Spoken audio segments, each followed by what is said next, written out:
This is Bill Radke. Author Brad Stone has written a book about Amazon, and I don't mean the New York Times bestseller he did 8 years ago called The Everything Store. His new book is called Amazon Unbound, Jeff Bezos and the Invention of a Global Empire, and it continues the story of a man and a company whose effect on Seattle and the world have only grown. One chapter is about what Stone called the bake-off, the competition for Amazon's second headquarters, HQ2, outside of Seattle. HQ2 didn't just happen in a bubble. It was all tied to, the election of some of your more progressive council members, the head taxes, the feeling in Seattle, that Amazon was kind of taking over, that changing the character of the city, and Bezos and the senior leaders feeling like they were unappreciated. And at the same time, they were growing beyond Seattle's ability to accommodate the company. That leads to HQ2. And the thing that I think it taught us is Amazon felt like that these unfavorable political winds were kind of unfair in Seattle. But then it goes to New York and DC. And I think to its surprise, I think they were unprepared. That same storm system was happening there too, right? AOC was elected. People were rejecting, the helipads in New York and the gentrification of Long Island City. And ultimately, Amazon had to pull out there. It wasn't really just a Seattle phenomenon, this reaction against tech. The tech clash wasn't just a Silicon Valley phenomenon. It's a kind of discomfort right now that's happening almost across the country with tech power, consolidated wealth, gentrification, and just the pace of change, the disorienting pace of change that Amazon and the other tech companies really embody. So how much of a second headquarters is the suburban DC location becoming? It is a full second headquarters. I mean, I think the plans are for 25,000+ workers eventually there. And then New York, I mean, they pulled out of Long Island City, but they're building offices in Manhattan. Maybe that's HQ3. And then Bellevue. Bellevue is the big revelation because during the battle with the Seattle City Council over the head tax, which I understand continues, like it's a beast that cannot be slayed, Bezos, and I really think I report this for the first time in the book, he caps Amazon's growth in Seattle at 50,000 employees. And basically, the Amazon real estate and HR teams have to scramble. And they identify Bellevue there across the lake as like the big opportunity to stay in the region, but to escape the politics of Seattle. And basically the operations team is going to go there and they're making a big bet on the city of Bellevue. The fight in Seattle, which is ongoing, it really does fuel Amazon's, some of its political controversies over the last couple of years. Did you hear that Washington State just passed a capital gains tax that critics are calling an illegal income tax, and it's going to be headed to the courts? But I wondered if you thought if Washington State did start taxing the wealthy, whether that would affect the presence of Bezos and Amazon headquarters here. I mean, I just feel like what I'm going to say is I feel like we've seen the movie before, right? And there was the earlier incarnations of the head tax battle where, Amazon and the other big companies in Washington State kind of band together and they flex their muscles, and the lawmakers eventually kind of retreat. And we'll see if that's the case here. But when the companies tend to bring it to the, to their customers and to the populace, some of these ideas, fall out of favor. And we saw it ignominiously with, I think, the 2017 version of the head tax. But, Amazon's roots are in Seattle. The buildings are in Seattle. It's really difficult to see any kind of full-fledged retreat. Bezos himself is another question. And, he has homes. It's going to be everywhere, almost in space. His homes all over the place. That's right. And Bill, in the book, I was sort of like one of the juicy nuggets was that he's building this massive yacht, that's got its own support yacht, and it's going to be this beautiful 3-mast sailboat. And Bezos, forget about Seattle, where he was never that visible a figure. He's a citizen of the world now, and he spends a lot of time on his Texas ranch, his LA home, his Washington D.C. home. There might be a Miami property we don't know about, and now we'll be on the boat. So yeah, I could see Jeff himself, leaving his Seattle and making his principal residence elsewhere. And who knows? He might have already done that. I don't know. Right. I'm talking with Brad Stone, author of the new book, Amazon Unbound. Will the Biden administration break up Amazon, possibly with the help of governments in Europe and elsewhere? I find that hard to fathom. And I go back to Microsoft in the 1990s, where Microsoft, was a straight up monopolist. It had a hammerlock on the operating systems of a market at the time. It was engaged in anti-competitive conduct. The evidence in the case made that clear. Bill, I'm old enough to remember that case and the missteps that Bill Gates and others made in that case. And yet still, there was a negotiated outcome. Like breaking up a company in court is a years-long process. It typically outlasts any one single administration. But in the case of Amazon, the fact set is much different.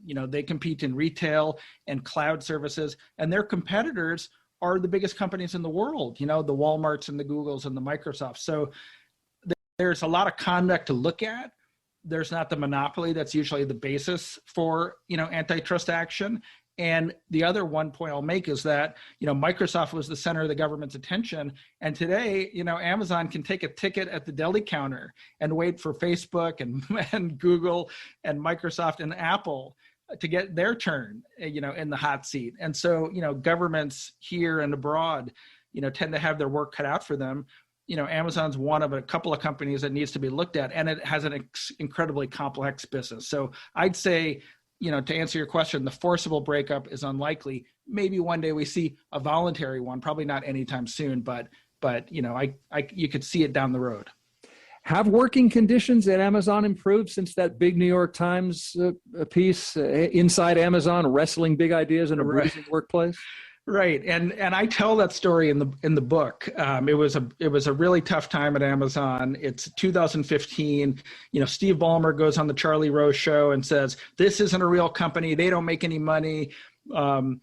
Amazon is sort of celebrating. I think it's 2015. So it's 20th anniversary, and the article comes out. And what I think they would say at Amazon is, things haven't changed. They were never that bad to begin with. And sure, we changed certain things, but we were going to do that anyway. And Bill, as I researched Amazon Unbound, I just found out that wasn't true. I think the article was a wake-up call.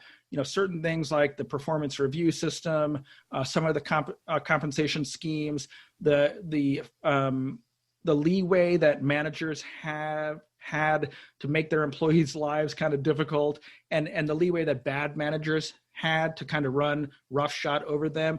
These were things that I think the New York Times article back in 2015 illuminated for Bezos and the other senior leaders. And I think they've made some changes. The pendulum always swings back. You hear different things like the stack ranking, the organized dismissal of a certain percentage, that's coming back in certain divisions of Amazon. The main thing is they've got 1 million employees, so it's hard to really put your finger on any one broad generality about the company. But I do think that article, and I'll take a little bit of credit. My first book about Amazon, The Everything Store, which came out in 2013, Amazon became a little bit more self-aware of the culture and some of the meaner aspects of it. Has Amazon gotten into lasting trouble for firing whistleblowers or climate change activists, et cetera? I think you put your finger on the word lasting. I mean, and it's unfortunate because, I quote some Amazon distinguished engineers in the book. Tim Bray is one of them who quit out of a kind of conscientious objection in 2020 when Amazon dismissed some of the outspoken critics in its own in its own workforce. And he found it appalling, and he thought it indicated something that was kind of rotten. But I think, I think unlike maybe Google, which seems to have a little tolerance for the whistleblowers among its own ranks, Amazon seems to have none, and Jeff Bezos seems to have none. But lasting trouble, no. The world team customers, if they frown, they still click buy now because Amazon sales continue to be up and to the right. Talking to Brad Stone, whose new book is Amazon Unbound. How did Amazon's performance, its treatment of its workers in the pandemic, when, of course, so much shopping, even more than before, turned to online shopping, how did they perform compared to other businesses? Or even if you know, compared to big businesses in other countries? Yeah. Well, here's one, like in this book, there are, I think, plenty of good critiques of Amazon, how it treats its workers in general, the impact of its third-party marketplace, the tenuous relationship it has with its drivers who are considered contractors, et cetera, et cetera. But when I did look at the pandemic response, and I talked to scientists who had watched Amazon or who had advised Amazon, I mean, the record wasn't sterling, right? They, in March of 2020, when the CDC was offering some conflicting guidance, and Amazon, kept pushing, and there was 3 feet of distance, social distancing, and then 6 feet, and you heard workers talk about the risks they felt they faced. Amazon wasn't perfect, but eventually they did. I was actually impressed by how the senior leaders got into the details and approved the expenditures and did the work, to protect employees, while, frankly, remaining a little bit of a lifeline for people who were scared to go, rightfully fearful of going into stores. So I actually think, and the other one point, Bill, that I would make is Amazon being Amazon.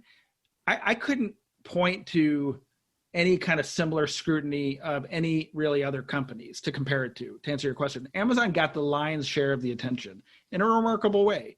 And it's because, they are the brightest sun in our capitalist universe right now. But I actually think that, despite the fact that this is somewhat of a critical book, that they kind of acquitted themselves in the pandemic. And, did they put employees at risk? I mean, I'm sure to some extent, because employees are getting to work and they're leaving work, and they're working at least somewhat alongside their colleagues. But Amazon did what it could to protect them. I ended up feeling, after reporting out that chapter, the last chapter of the book, that they pretty much did what they could. We're talking about some of the big themes in Brad Stone's new book, Amazon Unbound, Jeff Bezos and the Invention of a Global Empire.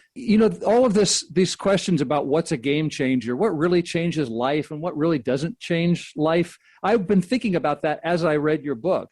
And I wondered, what do you think the world would be like if Jeff Bezos had never been born? Right. That was almost the big question I kind of tried to pose for myself. Like, did he make the world a better place? Did Amazon make the world a better place? And I probably punt on it a little bit. But I actually think that at least some of the things would have happened anyway, right? Like e-commerce was, he didn't invent that. He definitely perfected it. Cloud computing, we can now see, is one of the great, technology trends over the last decade. He really did conceive it. It might have happened anyway. I think Bezos is probably an accelerant, bringing an inevitable future to us kind of sooner than we otherwise would have had it.